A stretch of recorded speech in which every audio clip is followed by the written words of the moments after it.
Hello friends, आप देख रहे हैं आपका चैनल शेयर बाजार विद आयुष। और दोस्तों, इस वीडियो में क्या बात करने वाले हैं, हम बात करेंगे दोस्तों आईपीओज़ की रैंकिंग।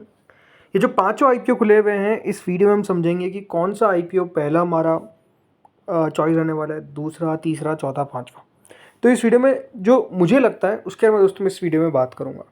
अब ज़रूरी नहीं कि देखिए मेरा व्यू सही हो, तो वापस आपको कहूँगा कि ये सिर्फ मेरा व्यू है। मैं ज़रूर आपको रीजंस बताऊँगा कि क्यों मैंने ऐसा व्यू रखा है। लेकिन अगेन, अगर आप अप्लाई करने किसी आईपीओ में, तो अपना खुद का याद रखिएगा, जानकारी ले ले, खुद का आप लोग ज़रूर पढ़ाई कर ले, उसके बाद जाकर अप्लाई करें। ये जो मेरा व्यू है, ये पर्सनल व्यू है, तो इसी तरीके से लीजिएगा। अगर आप अप्लाई करें तो डेफिनेटली आपको अपने एडवाइज़र से कंसल्ट करना है। एज अ डिस्क्लेमर आपको मैं बता रहा हूँ। मेरा पहला आईपीओ कौन सा होने वाला है? पहला आईपीओ रहेगा दोस्तों विक्रम सोलार, राइट। देखिए, विक्रम सोलार को चूज़ करने के पीछे का रीज़न क्या है? देखिए, सबसे इंपॉर्टेंट बात तो यही है कि जो कंपनी जिस सेक्टर से हमको आती हुई देखने को मिल रही है, वो अपने आप में एक बहुत ज़्यादा, अभी आप कह सकते हैं, एक हॉट सेक्टर है, राइट। लगातार बढ़िया करता हुआ देखने को मिल रहा है। और अगर आप रिसेंटली भी देखेंगे, जो भी कंपनीज लिस्ट होती हुई देखने को मिली, वो इस सेक्टर से काफ़ी बढ़िया किया। दूसरा, अगर हम बात करते हैं विक्रम सोलार की, तो ज़रूर दोस्तों वैल्यूएशन के पॉइंट ऑफ व्यू पे मैं ये कह सकता हूँ कि कंपनी की वैल्यूएशंस अच्छी नहीं है। कंपनी को जगह रखनी चाहिए थी। 332 का जो कंपनी ने प्राइस बैंड रखा और ये जो 315 रखा, अगर कंपनी अपर प्राइस बैंड 300 के आसपास लेके आती, तो ये आईपीओ अपने आप में देखिए बहुत ही ज़्यादा धमाका कर रहा होता। बट आई थिंक कंपनी ने ज़रूर कह सकते हैं वैल्यूएशंस को ऊपर रखा और ऑलमोस्ट 85-86 की पी पे आती हुई देखने को मिली है। तो फिर इसको चूज़ करने के पीछे का रीज़न क्या है? देखिए, सबसे पहले तो जैसे मैंने बताया, सेक्टर अपने आप में काफ़ी शानदार है, प्लस कंपनी की ग्रोथ। अगर आप कंपनी की ग्रोथ देखेंगे, वो भी लगातार काफ़ी बढ़िया हो रही है। जैसे 2091 करोड़ का कंपनी का रेवेन्यू था इन FY23, फिर 2523 करोड़ हो गया, देन 3459 करोड़ हो गया। यानी ग्रोथ अगर आप देखेंगे लगातार शानदार है। मुनाफा कंपनी का 14 करोड़ था इन 2023, देन वो सीधा बढ़कर 139 करोड़ हो जाता है। यानी आप समझ सकते हैं किस प्रकार की दमदार जंप देखने को मिल रही है। इसके अलावा कंपनी के दोस्तों जो प्लान है कैपेक्स को लेकर, वो भी अपने आप में काफ़ी इंपॉर्टेंट है। तो आई थिंक वो भी एक बहुत बड़ा पॉजिटिव देखने को मिलता है कि कंपनी जिस तरीके से कैपेक्स करने वाली है, राइट। कंपनी कहती है कि देखिए FY27 तक कंपनी का जो ओवरऑल कैपेसिटी हो जाएगा, जो जितना अभी है उसका ऑलमोस्ट लगभग 4-5 गुना है। तो आप समझ सकते हैं कि ग्रोथ आने की जो उम्मीद है यहाँ पर, वो अपने आप में काफ़ी सिग्निफिकेंट है। हो सकता है कि देखिए लिस्टिंग गेन यहाँ पर आपको 10 से 15% के बीच में मिलते हुए देखने को मिले, लेकिन पिक क्यों किया गया है? क्योंकि देखिए यहाँ पर अलॉटमेंट के चांसेस भी याद रखिएगा, आपको थोड़े से ज़्यादा देखने को मिलेंगे। अगर रिटेल में आप अप्लाई करते हैं, तो मेरे हिसाब से देखिए रिटेल कैटेगरी 5 गुना मैक्सिमम सब्सक्राइब होती हुई नजर आ सकती है, तो 6 गुना भी आप मान के चल सकते हैं। तो वहाँ से 5 to 6 टाइम्स में अलॉटमेंट आना अपने आप में पॉसिबली ज़्यादा चांसेस रखता है, रादर देन कि बाकी आईपीओस को आप देखेंगे। तो इसलिए फर्स्ट जो प्रेफरेंस होने वाला है मेरा, वो विक्रम सोलार होने वाला है, राइट। अब आते हैं दूसरी कंपनी में, जो है दोस्तों पटेल रिटेल। अपने आप में आप कह सकते हैं अभी सबसे ज़्यादा अगर ग्रे मार्केट में कोई सुर्खियाँ बटोर रहा है, तो वो दोस्तों पटेल रिटेल है। इसको सबसे अच्छा रिस्पॉन्स मिलता हुआ देखने को मिल रहा है। अभी आईपीओ जैसे आपको बताया, कल बंद हो जाएगा, राइट।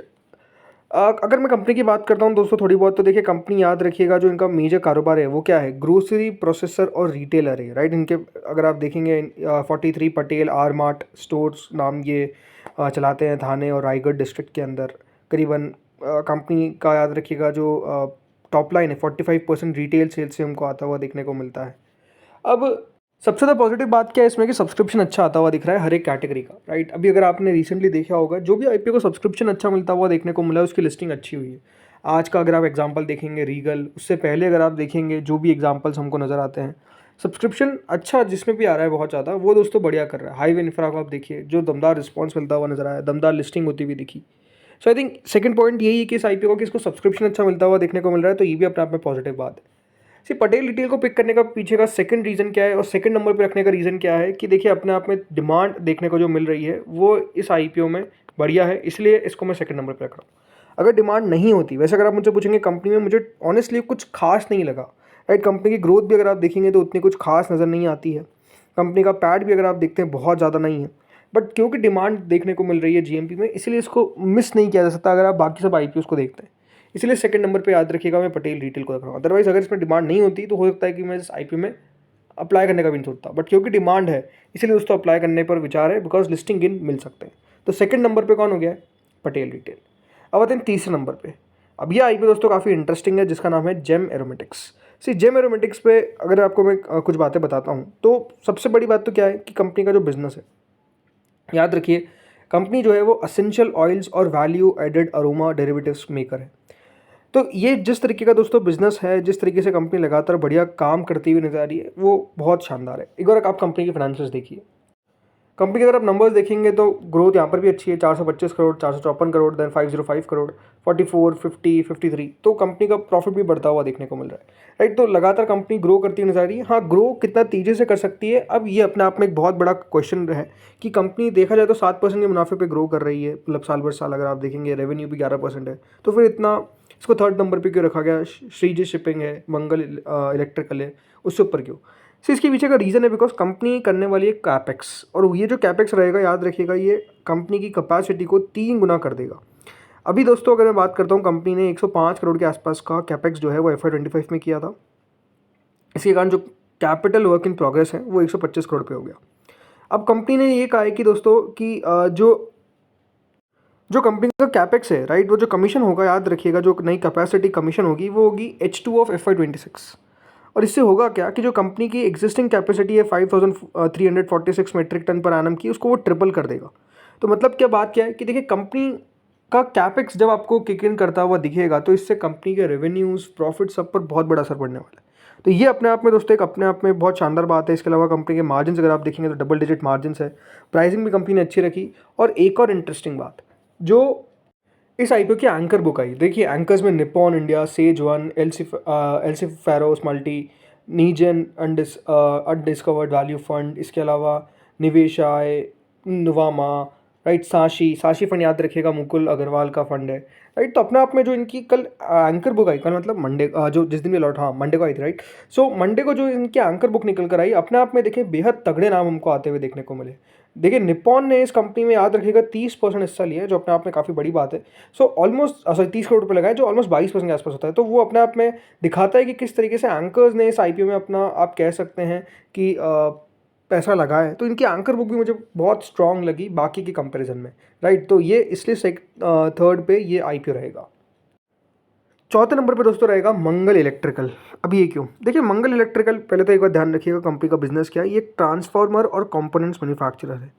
कंपनी पिछले 36 सालों से दोस्तों काम कर रही है। जयपुर बेस्ड फर्म है ट्रांसफार्मर कंपोनेंट, जिसमें कंपनी याद रखिएगा GRGO, सिट कॉइल्स, फिर एमोरफिस कोर्स, राइट, ये सब चीज़ें होती है, ICB, ये सब कंपनी बनाती है। 70% इनका रेवेन्यू याद रखिएगा टॉप लाइन इसी से आता है, बाकी का 23% मैन्युफैक्चरिंग करती है कंपनी, मीडियम पावर ट्रांसफार्मर इन सब से आता है।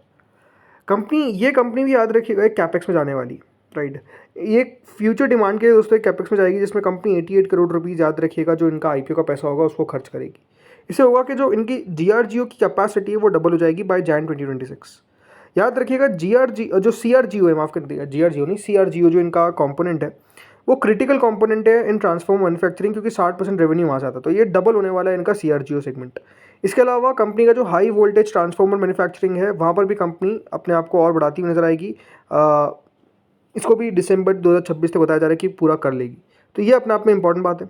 इसके अलावा कंपनी के फाइनेंशियल्स अगर आप देखेंगे तो अच्छे नज़र आते हैं, फ्यूचर ग्रोथ के लिए बढ़िया है, इंडस्ट्री बढ़िया करती हुई देखने को मिल रही है, पूरा ट्रांसफॉर्मर इंडस्ट्री हो गई, ये सब इंडस्ट्री हो गई, तो वो बढ़िया कर रही है, तो उसका भी कंपनी को बेनिफिट मिलता हुआ दिखेगा।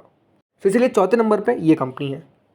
और श्रीजी शिपिंग दोस्तों आखिरी नंबर पे रहता हुआ देखने को मिलेगा। मतलब अगर आप कंपनी के बारे में मुझसे पूछेंगे तो मुझे कंपनी में कुछ खास नहीं लगा, राइट। कंपनी उतनी कुछ दमदार नहीं लगी। स्टिल लिस्टिंग गेन देकर जा सकता है, मतलब ये 5 से 10% का लिस्टिंग गेन देकर जा सकता है, बट इतने सारे ऑप्शंस में याद रखिएगा किसी ना किसी को तो बाहर रखना पड़ेगा। तो इसलिए मुझे, मेरे हिसाब से दोस्तों, इसको हम आखिरी नंबर पर रखेंगे, राइट। बाकी अगर आप मुझसे पूछेंगे, शिपिंग इंडस्ट्री भी कुछ खास करती हुई नज़र नहीं आ रही है। तो इसलिए आपके सामने वापस से लिस्ट आई है। विक्रम सोलर फर्स्ट नंबर पे रहता हुआ देखने को मिलेगा, 85 की पी है, बट स्टिल जैसे मैंने आपको बताया due to sector. Patel retail second पे रहेगा, जेम एरोमेटिक्स थर्ड पे रहेगा, मंगल इलेक्ट्रिकल फोर्थ पे रहेगा, एंड श्रीजी शिपिंग दोस्तों आखिरी में रहेगा। जरूर श्रीजी शिपिंग की आप कह सकते हैं सबसे कम पी है, बट याद रखिएगा पी डिटरमाइन नहीं करती है किसी भी कंपनी के। उस इंडस्ट्री को आपको देखना पड़ेगा कि किस तरीके से वैल्यूएशन मिल रही है। पी मैंने आपको जस्ट फॉर नॉलेज पर्पज रखा है, राइट। तो दोस्तों इस वीडियो में इतना ही था, ये मेरी ओपिनियन है। अगेन आप लोगों का भी ओपिनियन अलग हो सकता है, तो आप लोग बताइए आप लोगों की टॉप 5 पिक कौन सी, राइट। 1 2 3 4 5 आप लोग भी लिखिए कॉमेंट सेक्शन में। इस वीडियो में इतना ही था। Thank you friends watching this video.